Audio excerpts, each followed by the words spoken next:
جوانی ہے لوگو یہاں چار پل کی، جوانی ہے لوگو بڑی مختصر زندگانی ہے لوگو یہاں چار پل کی، جوانی ہے لوگو بڑی مختصر زندگانی ہے لوگو۔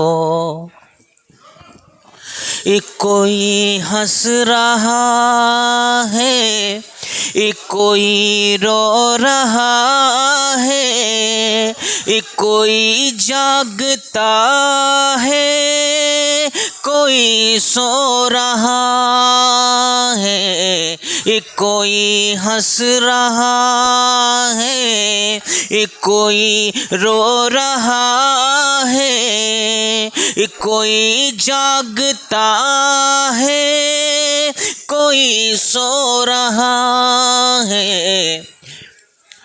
کہیں پر خوشی ہے، کہیں پر ہے ماتم، کوئی آ رہا ہے، کوئی جا رہا ہے۔ یہی ریت جگ کی پرانی ہے لوگو، یہاں چار پل کی جوانی ہے لوگو بڑی مختصر زندگانی ہے لوگو۔ آخری مصرع کہہ کر ختم کرتا ہوں کہ دکھاتی ہے دنیا ہنسی تانا بانا، مگر مارتی ہے بنا کر دیوانہ۔ دکھاتی ہے دنیا ہنسی تانا بانا، مگر مارتی ہے بنا کر دیوانہ۔ یہ دنیا نے کتنوں کو ہے مار ڈالا، کبھی اس کے جھانسے میں ثاقب نہ آنا۔ یہ دنیا بہت ہی سیانی ہے لوگو، یہاں چار پل کی جوانی ہے لوگو بڑی مختصر زندگانی ہے لوگو۔ السلام علیکم۔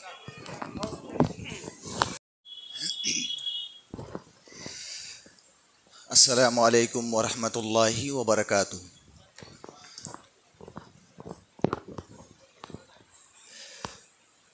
ان الحمد للہ نحمده ونستعینه ونستغفره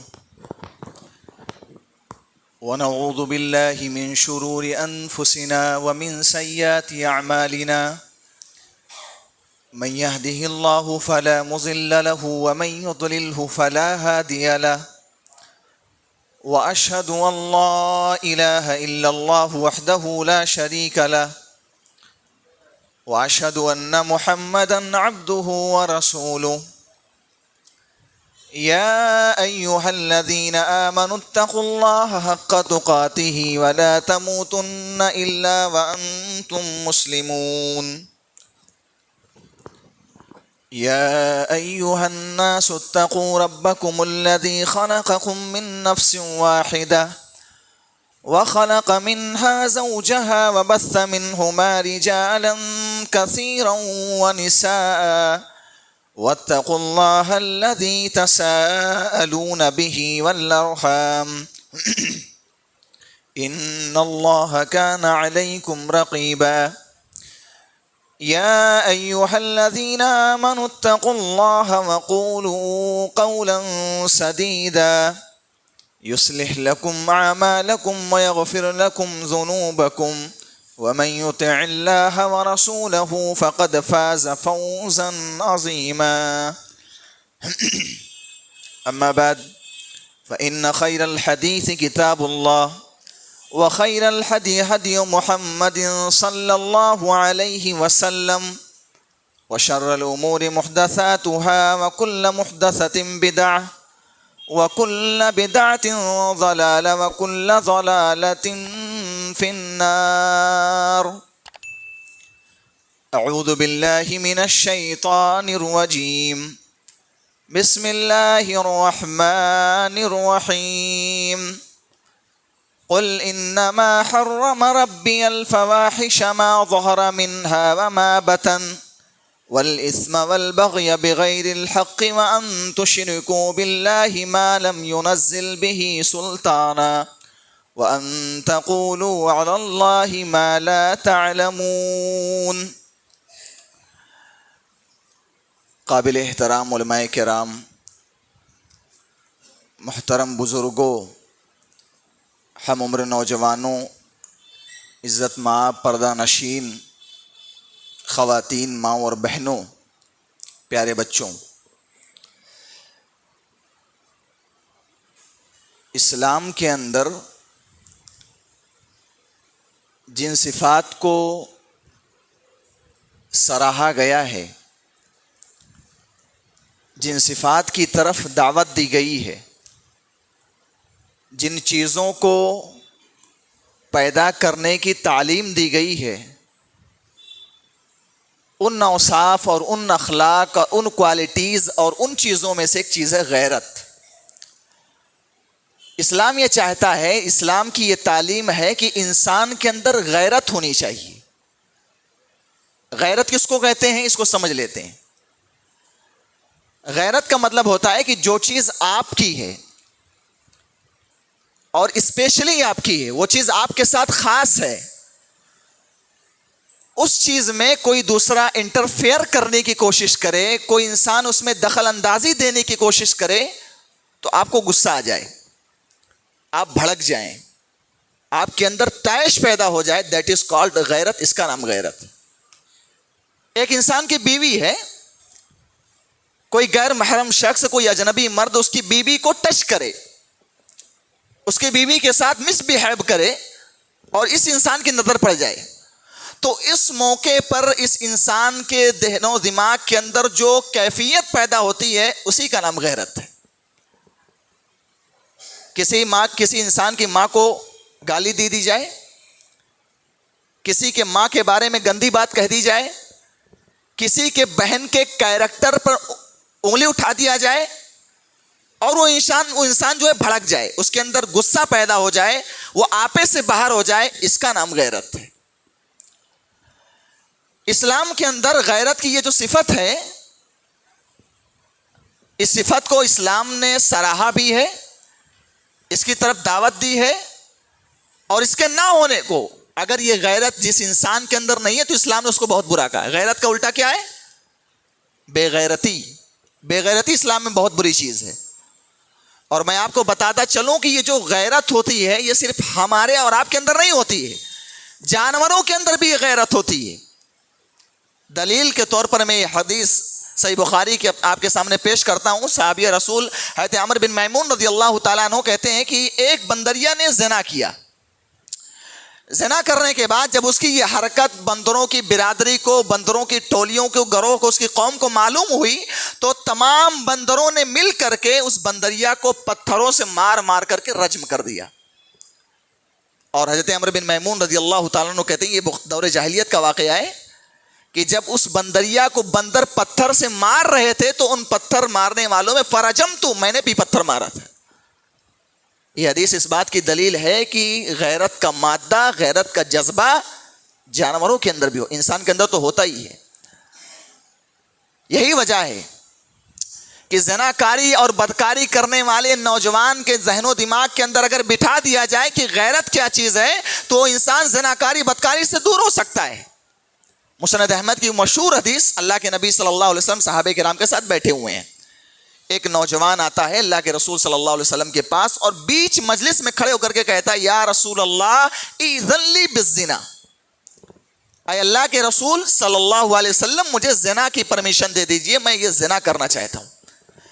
صحابہ کرام بیٹھے ہوئے ہیں، صحابہ کرام اس کو مارنے کے لیے ڈانٹنے کے لیے دوڑے، اللہ کے رسول صلی اللہ علیہ وسلم نے یہاں اخلاق کا مظاہرہ کیا۔ آپ نے کہا رک جاؤ، اس نوجوان کو میرے پاس آنے دو۔ اس نوجوان کو جناب محمد الرسول اللہ صلی اللہ علیہ وسلم نے اپنے پاس بلایا، اپنے قریب میں بٹھایا، اس کے بعد بڑی محبت سے پوچھا تحبہ لأمک، اے نوجوان تم زنا کرنا چاہتے ہو، تم یہ بتاؤ کہ اگر یہی کام تمہاری ماں کے ساتھ کیا جائے تو کیا تم اس کو پسند کرو گے؟ نوجوان کہتا ہے جعلنی اللہ فداک، اللہ کے رسول اللہ تبارک و تعالی مجھے آپ کے اوپر قربان کرے، میں کبھی نہیں چاہوں گا کہ میری ماں کے ساتھ اتنا گندا کام کیا جائے۔ اللہ کے نبی صلی اللہ علیہ وسلم نے کہا تم بالکل صحیح کہہ رہے ہو، کوئی بھی انسان دنیا کے اندر رہنے والا ہو، کسی بھی مذہب سے تعلق رکھنے والا ہو، کتنا بھی گرا رہنے والا انسان ہو، کوئی بھی نہیں چاہے گا کہ اس کی ماں کے ساتھ یہ گندا کام کیا جائے۔ اچھا یہ بتاؤ اتحبہ لاختک، تمہاری سگی بہن کے ساتھ یہ کام کیا جائے پسند کرو گے؟ نہیں اللہ کے رسول میں کبھی نہیں چاہوں گا۔ اے نوجوان تم بالکل صحیح کہہ رہے ہو، کوئی بھی اپنی بہن کے بارے میں، کوئی بھی اپنی پھوپھی کے بارے میں، کوئی بھی اپنی خالہ کے بارے میں، کوئی بھی اپنی بیوی کے بارے میں، کوئی بھی اپنی ماں کے بارے میں پسند نہیں کرے گا کہ ان کے ان تمام محارم رشتہ داروں کے ساتھ غلط کام کیا جائے۔ تو جب تم اپنی ماں کے لیے، اپنی بہن کے لیے، اپنی پھوپھی کے لیے، اپنی خالہ کے لیے، اپنی بیوی کے لیے یہ کام پسند نہیں کرتے ہو تو دوسرا کیسے پسند کرے گا؟ اس کے بعد اللہ کے نبی صلی اللہ علیہ وسلم نے اس نوجوان کے اوپر اپنا ہاتھ رکھا اور آپ نے دعائیہ کلمات کی، اللہم اغفر ذنبہ وحسن فرجہ وطہر قلبہ، اے اللہ اس نوجوان کے گناہوں کو معاف کر دے، اس کی شرمگاہ کی حفاظت کر اور اس کے دل کو صاف ستھرا کر۔ حدیث کے الفاظ ہیں، راوی کہتے ہیں کہ آئندہ مستقبل میں نوجوان اٹھ کر کے جاتا ہے اور مستقبل میں کبھی بھی وہ نوجوان غلط کام کرنے کا ارادہ نہیں کرتا ہے۔ اس حدیث سے کیا معلوم ہوا؟ دو باتیں معلوم ہوئی۔ پہلی بات یہ معلوم ہوئی کہ اللہ کے رسول صلی اللہ علیہ وسلم کتنے بہترین مربی ہیں، تربیت کا کتنا بہترین انداز ہے۔ وہ آدمی اللہ کے رسول کے پاس زنا کی پرمیشن، آج اگر کوئی امام صاحب کے پاس، مولوی صاحب کے پاس زنا کی پرمیشن مانگ رہا ہے تو مار پیٹ ہو جائے، لڑائی جھگڑا ہو جائے، لیکن اللہ کے رسول صلی اللہ علیہ وسلم نے کتنے شفقت اور محبت کے ساتھ اس مسئلے کو ہینڈل کیا۔ تو تربیت کا ایک انداز معلوم ہوا۔ اور دوسری بات یہ معلوم ہوئی کہ زناکاری کا خیال، بدکاری کا خیال تبھی ختم ہو سکتا ہے کہ انسان کے اندر جو غیرت ہے اس غیرت کو ابھارا جائے، اس غیرت کو اس کے اندر بیدار کیا جائے۔ اور واللہ میں بتا رہا ہوں اگر یہ غیرت انسان کے اندر سے مفقود ہو جائے، انسان بے غیرت ہو جائے، تو یہ بے غیرتی اتنی خطرناک چیز ہے، اتنی مذموم چیز ہے کہ اللہ تبارک و تعالیٰ نے اس بے غیرتی کو شرک کے ساتھ ذکر کیا قرآن کے اندر۔ سورہ اعراف آیت نمبر 33 اٹھا کے پڑھو، اللہ نے بیان فرمایا قل انما حرم ربی الفواحش ما ظہر منها وما بطن، اے نبی آپ اعلان کر دیجئے کہ اللہ تبارک و تعالیٰ نے تمام فواحش کے کاموں کو، تمام گندے کاموں کو، تمام بے حیائی کے کاموں کو اللہ تبارک و تعالیٰ نے تمہارے اوپر حرام قرار دیا ہے۔ ما ظہر منها وما بطن، چاہے وہ گندے کام کھلا کیا جائے، وما بطن یا پسے پردہ کیا جائے، پردے کے پیچھے کیا جائے، سارے گندے کام حرام ہیں۔ والاثم، اور اللہ تبارک و تعالیٰ نے تمام گناہوں کو حرام کر دیا ہے۔ والبغی بغیر الحق، اور ناحق کسی پر ظلم کیا جائے، کسی انسان کے ساتھ بغاوت کیا جائے، کسی انسان پر ظلم و شرکسی کیا جائے، اس کو بھی اللہ تبارک و تعالیٰ نے حرام قرار دیا ہے۔ وَأَن تُشْرِكُوا بِاللَّهِ مَا لَمْ يُنَزِّلْ بِهِ سُلْطَانًا، اور بغیر کسی دلیل کے، حالانکہ اللہ نے شرک کرنے کی کوئی دلیل نہیں اتاری ہے، لیکن قرآن کی آیتوں کا غلط مطلب بیان کر کے جھوٹی دلیل پکڑ کر کے اللہ تبارک و تعالیٰ کے ساتھ شرک کیا جائے، اس کو بھی اللہ تبارک و تعالیٰ نے حرام قرار دیا ہے۔ وَأَن تُشْرِكُوا بِاللَّهِ وَأَن تَقُولُوا عَلَى اللَّهِ مَا لَا تَعْلَمُونَ، اور نمبر 5 اللہ تبارک و تعالیٰ پر جھوٹی بات گڑی جائے، اس کو بھی اللہ تبارک و تعالیٰ نے حرام کر دیا ہے۔ یہ 5 بڑی چیزیں حرام ہیں۔ شرک کا ذکر اللہ تبارک و تعالیٰ نے کیا، ظلم کا ذکر اللہ تبارک و تعالیٰ نے کیا، تکذیب اللہ کا ذکر اللہ تبارک و تعالیٰ نے کیا۔ لیکن ان 5 چیزوں میں اگر سب سے پہلے اللہ تبارک و تعالیٰ نے اگر کسی چیز کا ذکر کیا ہے تو بے حیائی کا ذکر کیا ہے، بے غیرتی کا ذکر کیا ہے۔ اچھا یہ جو غیرت ہوتی ہے، غیرت سب سے زیادہ، یہ غیرت کس کے اندر ہے؟ سب سے زیادہ غیرت اللہ تبارک و تعالیٰ کے اندر ہے۔ دلیل کے طور پر بخاری شریف کی وہ حدیث، حضرت سعد بن عبادہ رضی اللہ تعالیٰ عنہ صحابہ کرام کے ساتھ بیٹھے ہوئے ہیں، بات نکلی کہ اگر کوئی انسان جو ہے اپنی منکوحہ کو، اپنی بیوی کو کسی اجنبی مرد کے ساتھ تعلق قائم کرتے ہوئے، ریلیشن قائم کرتے ہوئے دیکھ لے تو وہ کیا کرے؟ کوئی انسان ہے اس کی بیوی کسی اجنبی مرد کے ساتھ مل جائے, تعلق قائم کر لے, تو کیا کرے گا؟ حضرت سعد بن عبادہ رضی اللہ تعالیٰ عنہ کہتے ہیں واللہ لو رأیتنی رجلا مع امراتی لضربته بالسیف. اللہ کی قسم اگر میں نے اپنی بیوی کو کسی اجنبی مرد کے ساتھ, کسی غیر محرم مرد کے ساتھ دیکھ لیا تو سب سے پہلے اس نوجوان کو, اس اجنبی مرد کو مار دوں گا, ختم کر دوں گا. اور بے دردی سے غیر مصفحن, تلوار کی نوک سے ماروں گا, یعنی فوراً اس کا کام تمام کر دوں گا. حضرت سعد بن عبادہ رضی اللہ تعالیٰ عنہ کی یہ جملہ جب صحابہ کرام سنتے ہیں تو ان کو حیرانی ہوتی, تعجب ہوتی کہ حضرت سعد بن عبادہ اتنی بڑی بات کیوں کہہ رہے ہیں. یہ بات اڑتے اڑتے جناب محمد رسول اللہ صلی اللہ علیہ وسلم تک پہنچی. اللہ کے نبی صلی اللہ علیہ وسلم نے صحابہ کو مخاطب کرتے فرمایا اتعجبون من غیرت سعد, اے میرے صحابہ کیا تمہیں سعد بن عبادہ کی غیرت پر تعجب ہو رہا ہے کہ سعد بن عبادہ نے اتنی بڑی بات کیوں کہہ دی ہے؟ واللہ لانا اغیر منہ, اے لوگوں کان کھول کر کے سن لو, سعد بن عبادہ سے زیادہ غیرت والا میں ہوں. واللہ اغیر منی, اور اللہ تبارک و تعالیٰ مجھ سے زیادہ غیرت والا ہے. ولذالک حرم الفواحش ما ظہر منها وما بطن, اسی لیے اللہ تبارک و تعالیٰ نے غیرت کے تقاضوں کی وجہ سے اللہ تبارک و تعالیٰ نے تمام کھلم کھلا اور بے حیائی اور چھپے طور پر کیے جانے والے حرام کاموں کو اللہ تبارک و تعالیٰ نے منع کیا, حرام کیا ہے. تو یہ حدیث اس بات کی دلیل ہے کہ غیرت سب سے زیادہ اللہ کے اندر ہے. جیسے اگر کسی نیک اور متقی اور نمازی انسان کو پتہ چلے کہ اس کے محلے کے اندر, اس کی کالونی کے اندر کہیں زنا ہو رہا ہے, کوئی غلط کام ہو رہا ہے, اس کو کیسا لگے گا؟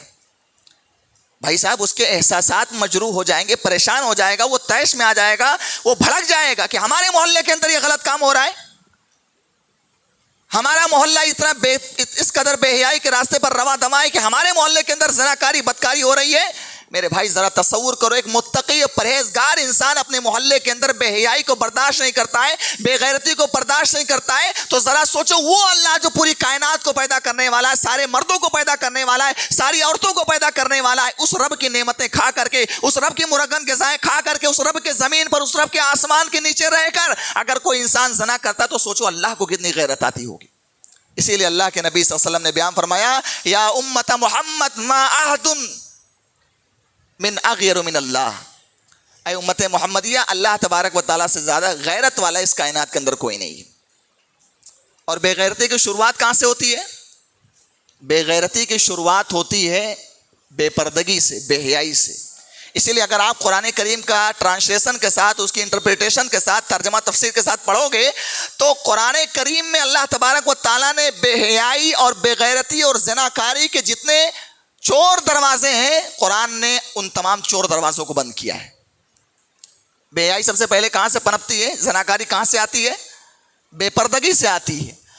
اور اسی زناکاری اور بدکاری اور اسی طریقے سے بے غیرتی کو روکنے کے لیے اللہ تبارک و تعالیٰ نے ایمان والے مردوں کو پردہ, ایمان والی عورتوں کو پردہ لازم کرا دیا. قل للمؤمنین یغضوا من ابصارهم ويحفظوا فروجهم, اے نبی آپ ایمان والے مردوں سے کہہ دو کہ اپنی نگاہوں کو نیچی رکھیں اور اپنی شرمگاہ کی حفاظت کریں. نگاہ اور شرمگاہ, اللہ کے نبی صلی اللہ علیہ وسلم نے شرمگاہ کا ذکر بعد میں کیا ہے. نقطہ یہ ملا اس آیت کریمہ سے کہ آدمی کی شرمگاہ اس وقت تک محفوظ نہیں ہو سکتی جب تک نگاہ پر کنٹرول نہ ہو. آدمی نظر بازیاں کر رہا ہے, نظر کو بہکا رہا ہے ادھر ادھر, تو سوال ہی نہیں پیدا, تو آدمی زناکاری سے اپنے آپ کو بچا لے. قل للمؤمنین یغضوا من ابصارهم ويحفظوا فروجهم, اے نبی آپ اعلان کر دو کہ اے ایمان والی عورتوں, اے ایمان والے مردوں اپنی نگاہوں کو نیچے رکھو, اپنی شرمگاہ کی حفاظت کرو. اور صرف مردوں پہ اکتفا نہیں کیا کہ مرد جو ہیں لامیاں کی گائے بن جائیں اور عورتیں جو ہیں بغیر نقاب کے, بغیر حجاب کے پورے مارکیٹ کے اندر چہرہ کھول کر, نہیں, آگے عورتوں کو بھی وقل للمؤمنات یغضضن من ابصارهن ويحفظن فروجهن, اے نبی آپ ایمان والی عورتوں کو بھی کہہ دو کہ اپنی نگاہ کو نیچی رکھیں اور اپنی شرمگاہ کی حفاظت کریں.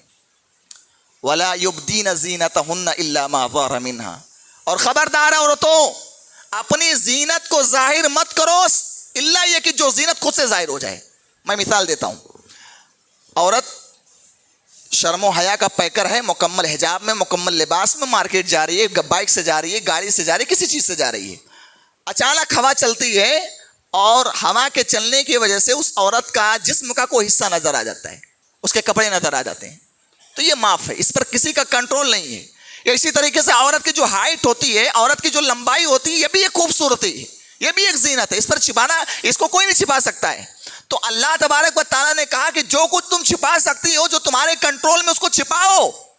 اور یہاں اللہ نے یہ نہیں کہا کہ تم چہرہ چھپاؤ, جسم چھپاؤ, بال چھپاؤ, کہا اپنی زینت کو ظاہر مت کرو. اور ہم سب جانتے کہ عورت سر تا پیر زینت ہے. گویا کہ ہم یہ کہہ سکتے کہ عورت سر سے پیر تک مکمل ڈھکی ہوئی ہو, چھپی ہوئی ہو, اپنے آپ کو پردے میں رکھتی ہو. اس کے بعد اللہ تبارک و تعالیٰ نے لسٹ بتائی کہ کن کن لوگوں سے پردہ نہیں کرنا ہے. اللہ نے ان کی لسٹ نہیں بتائی کہ کن کن سے پردہ کرنا ہے, ان کی لسٹ بتائی کہ ان لوگوں سے پردہ نہیں کرنا. فرمایا وَلَا يُبْدِينَ زِينَتَهُنَّ إِلَّا لِبُعُولَتِهِنَّ, اے عورتوں تمہیں اپنے شوہر سے پردہ نہیں کرنا ہے. او آبائهن, اپنے باپ سے پردہ نہیں کرنا ہے. او آبائی بعولتهن, اپنے باپ کے شوہر سے پردہ, اپنے شوہر کے باپ سے پردہ نہیں کرنا ہے, یعنی سسر سے پردہ نہیں کرنا ہے. او ابنائهن, اپنے سگی اولاد سے پردہ نہیں کرنا ہے. او ابنائی بعولتهن, اپنے شوہر کی اولاد سے یعنی سوتیلے اولاد سے پردہ نہیں کرنا ہے. او اخوانهن, اپنے بھائی سے پردہ نہیں کرنا ہے. او بنی اخوانهن, اور اپنے بھائی کے بیٹوں سے پردہ نہیں کرنا یعنی بھانجوں سے. او بنی اخواتہن, اور اپنے بہن کے بیٹوں سے پردہ نہیں کرنا یعنی بھائی کے بیٹوں سے, اور یہ بھانجوں سے, بھانجوں سے اور بھتیجوں سے بھی پردہ نہیں کرنا ہے. او نسائہن, مسلمان عورت کو مسلمان عورت سے پردہ نہیں کرنا ہے. او الطفل الذین لم یظہروا علی عورات النساء, اور وہ چھوٹے چھوٹے بچے جو ابھی نابالغ ہیں, ناسمجھ ہیں, جو مرد اور عورت کے راز کی باتوں کو, پرائیویٹ باتوں کو نہیں جانتے, ان بچوں سے بھی تم کو پردہ نہیں کرنا ہے. یہ کیوں اللہ تبارک و تعالیٰ بیان کر رہا ہے؟ سماج کے اندر غیرت کو پیدا کرنے کے لیے اور بے غیرتی کو ختم کرنے کے لیے میرے بھائی. اور اگر انسان کے اندر سے غیرت ختم ہو جائے, میں 5 منٹ میں اپنی بات ختم کر رہا ہوں, 5 منٹ میں اپنی بات ختم کروں گا. اگر انسان کے اندر سے غیرت ختم ہو جائے تو قیامت کے دن ایسا انسان محرومی کا شکار رہے گا. اللہ کے نبی صلی اللہ علیہ وسلم بیان فرماتے ہیں ثلاثۃ لا ينظر اللہ عز وجل الیہم, قیامت کے دن 3 قسم کے لوگ ایسے ہوں گے, اللہ تبارک و تعالیٰ ان کو نظر کرم سے دیکھے گا کہ نہیں. معاف کرنا دور کی بات ہے, رحمت سے دیکھنا تو دور کی بات ہے, ان کی طرف توجہ دینا بہت دور کی بات ہے, اللہ دیکھے گا بھی نہیں. کون سے 3 لوگ ہیں؟ العاق لوالدیہ, اپنے والدین کا نافرمان. والمرأۃ المترجلہ, مردوں کی کاپی کرنے والی عورت, مردوں کی نقالی کرنے والی عورت, مردوں کی طرح کپڑا پہن رہی ہے, مردوں کی طرح بات کر رہی ہے, مردوں کی طرح چل رہی ہے, مردوں کی طرح بیہیو کر رہی ہے, وہ عورت بھی قیامت کے دن اللہ تبارک و تعالیٰ کے نظر کرم سے دور رہے گی. اور والدیوث, وہ بے غیرت مرد جس کے گھر کے اندر بے حیائی ہو رہی ہے, بدکاری ہو رہی ہے, جس کی بیٹیاں جو ہے منی اسکرٹ پہن کر کے مارکیٹ کے اندر گھوم رہی ہے, جالی دار کپڑے پہن کر گھوم رہی ہے, گھر کے اندر گندا ماحول ہے, وہ آدمی دیکھ رہا اپنی آنکھوں سے اور اس کے ماتھے پر کوئی سلوٹ نہیں آ رہی, تو سمجھ جاؤ میرے بھائیوں کہ وہ بے غیرت مرد بھی قیامت کے دن اللہ تبارک و تعالیٰ کی نظر رحمت سے دور رہے گا. اور آپ حیرانی ہوگی, ایک واقعہ آپ کے سامنے بیان کرتا ہوں. علامہ ابن الجوزی رحمۃ اللہ نے اس واقعے کو ذکر کیا ہے. سن 286 ہجری کا واقعہ ہے کہ بغداد کے اندر, عراق کا مشہور شہر مقام رے کے اندر, ایک عدالت کے اندر ایک مقدمہ آتا ہے. عدالت کے قاضی موسیٰ ابن اسحاق ہیں. مقدمہ آتا ہے کہ ایک عورت مقدمہ دائر کرتی ہے کہ میرا شوہر جو ہے اس نے میرا مہر جو ہے کھا لیا ہے, ہڑپ لیا ہے, اور 500 دینار میرا مہر ہے, اس نے کھا لیا, مجھے دیا نہیں ہے. عدالت کے کٹگرے میں شوہر کو بلایا, کیوں بھائی تم نے اپنی بیوی کا مہر کیوں نہیں ادا کیا؟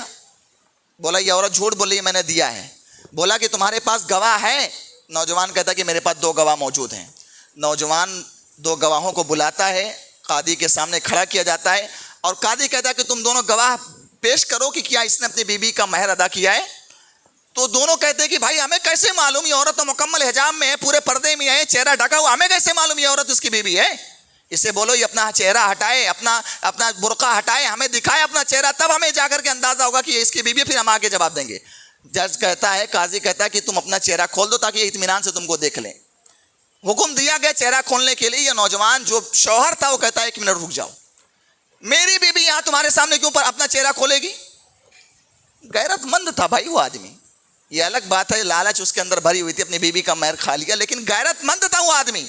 جیسے ہی چہرہ کھولنے کی بات آئی, وہ آدمی کہتا کہ میں اقرار کرتا ہوں کہ میں نے اپنی بیوی کا مہر کھایا ہے, اور میں پورا اس کا آنا پائی لوٹانے کے لیے تیار ہوں. واللہ بتا رہا ہوں, علامہ ابن الجوزی رحمۃ اللہ نے اس واقعے کو نقل کیا. کہا جب وہ عورت اپنے شوہر کی غیرت کو دیکھتی کہتی واللہ میں یہاں اقرار کرتی ہوں کہ جاؤ, تم نے میری عصمت و عفت کے خاطر اپنے غیرت کا ثبوت دیا ہے, جاؤ میں نے اپنے حق کے مہر معاف کر دیا, نہ دنیا کے اندر لوں گی نہ آخرت کے اندر لوں. یہ غیرت تھی میرے بھائی اس زمانے کے مردوں کے اندر. آج یہ غیرت ہمارے اندر سے مفقود ہو چکی ہے. ہمیں اس غیرت کو اپنے اندر پیدا کرنے کی ضرورت ہے. حضرت علی رضی اللہ تعالیٰ عنہ، یہ واقعہ بیان کر کے اپنی بات ختم کروں گا. ان کے دور میں ان کو پتا چلا کہ ان کے علاقے کی عورتیں جو ہے مارکیٹ کے اندر گھوم رہی ہیں. ہمارے یہاں بالکل عام بات ہے، عورت مکمل حجاب پہن لیتی ہے، اس کے بعد نام کے طور پر ایک اسکارف لگا لیتی ہے، اس کا پورا چہرہ دکھائی دیتا ہے. کیوں بھائی؟ چہرہ تو یہ خوبصورتی جو ہے، یہ تو حسن کا ٹائٹل ہے، خوبصورتی کا ٹائٹل ہے. یہی تو زناکاری کی شروعات ہوتی ہے. جس چیز کو پیک کرنا چاہیے اس کو کھول کر کے تم گھوم رہے ہو. تو حضرت علی رضی اللہ تعالیٰ عنہ کو پتا چلا کہ ان کے دور کی عورتیں جو ہیں مارکیٹ کے اندر دھکم دھکا کر رہی ہیں، مردوں کے شانہ بشانہ چل رہی ہیں اور مردوں کے قطار میں چل رہی ہیں. حضرت علی رضی اللہ تعالیٰ عنہ اپنے دور کے لوگوں سے مخاطب کرتے فرماتے ہیں کہ میں نے سنا ہے کہ تمہاری عورتیں جو ہیں وہ مارکیٹ کے اندر مردوں کے ساتھ گھوم رہی ہیں. اما تغارون، کیا تم بے غیرت ہو گئے؟ تمہارے اندر سے شرم و حیا، تمہارے اندر سے غیرت ختم ہو گئی. یاد رکھو، جس انسان کے اندر سے غیرت ختم ہو جائے اس کے اندر کوئی بھلائی نہیں. تو اس واقعے کی روشنی میں ہمیں اپنے گریبان میں جھانکنا چاہیے کہ ہم کس قدر ہم غیرت کے حقدار ہیں، ہمارے اندر غیرت ہے کہ نہیں. اللہ تبارک و تعالیٰ سے دعا رب تعالیٰ تو ہمیں اپنے اندر غیرت کو پیدا کرنے کی توفیق عطا فرمائے. الہ العالمین ہماری ماں اور بہنوں کو اپنی عصمت و عفت کی حفاظت کرنے کی توفیق عطا فرمائے. آمین. وآخر دعوانا الحمد للہ رب العالمین.